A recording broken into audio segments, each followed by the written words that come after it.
এই এলাকায় ব্রাজিলের পতাকা কেনা লাগাইছে? এই ভাই এইদিকে আনছে। কি হয়েছে? কোনো সমস্যা?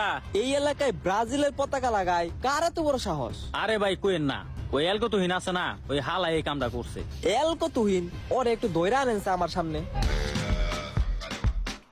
তুই ডাক দিছস আমার দলের পতাকা আমি লাগামু, তোর বাপের কি? আপনি হইল গিয়ে এলাকার গণ্যমান্য জঘন্য ব্যক্তি। আপনি এই কামটা করছেন, এই যে পতাকাটা যে লাগাইছেন, যে কোনো সময় তো এটা ঝড়ে উড়ে যেতে পারে। একটা কাজ করলে কেমন হয়, দুই পাশে দুইটা বোতল ঝুলে রাখবেন, বোতলের ভারে ঝড়ে কখনো পতাকাটা উড়ে যাব না। হরে তুই ঠিক কথা কইছস, কালকে দিনের মধ্যে জানি দিহি তুই দুই সাইডে দুইটা বোতল লাগাইছস। কিরে বানছস? ভাই সব কাজ শেষ, দেখেন দুই পাশে দুইটা 7-Up এর বোতল লাগাই দিছি।